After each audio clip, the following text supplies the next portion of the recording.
Yo, what's up, y'all? I'm Blue. Can you subscribe and welcome to the content. Now, for a very long time, I'd really like to believe that there is good in this world. There is so much purity that, so much good can be done. Humanity is something that, around the whole world and everybody believes in it. And as you grow older, as you become an adult, as you actually start to observe and see how the world actually works, the reality is that it's not true.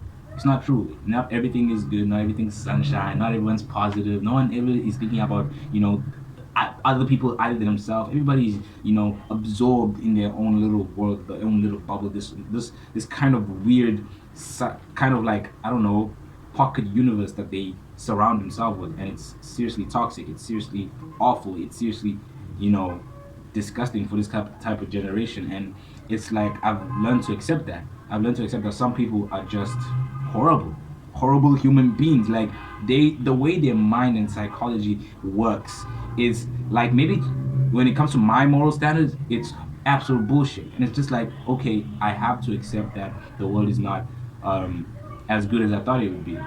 Because as a kid, it's like we are so shielded, from our parents to see all the horrible side. Like, I know some kids who have been traumatized since the day they were born. They've just seen the worst of the world, and that for them, they can't believe that there's any good in the world because they've been secluded in this type of world. Like I say, this little pocket universe where nothing good can happen.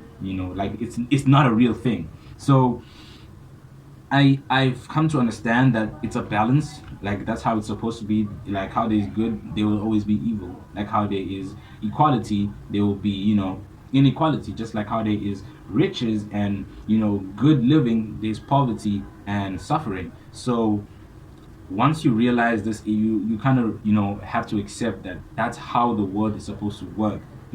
Like, that's how it's supposed to be. Like, where so many people will get abundance of food, some people will die starving. Where there's so much water and so much life in one place, there's deforestation, there's dry crops, and there's droughts in some, spaces in the world. And it's just like, wow, this is how it's supposed to be, and this is how it will continue to be, no matter how much someone could like, I know there could be a chance where someone tries to change this whole like scale, and tip it over, and obviously makes the just much more than the corruption. And obviously, I'd like to witness that. But for as long as I have lived, it's not a really long life. But when you observe, when you like spend more time observing than actually focusing on other things, you realize that there is like a certain way the world works. It doesn't matter how anybody, the government, the system, or any powerful people like to, interject their control over things.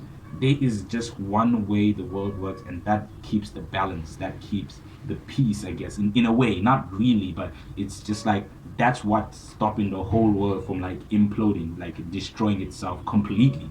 Like, the world is in shambles, I know that for sure. But because of this balance, it keeps it, intact in a way. And once you learn to like live with that, once you learn to realize that that's how the world works, then you obviously understand why a lot of things are the way they are, why a lot of heartless and ruthless and horrible acts are the way they are, and how, you could see some wholesome experiences and some wholesome moments in your life and be like, yeah, that's how it's supposed to be, 50-50. And I just hope a lot of people realize that. Other than that, God bless. Have a nice life. And I'll see you real soon. Bye.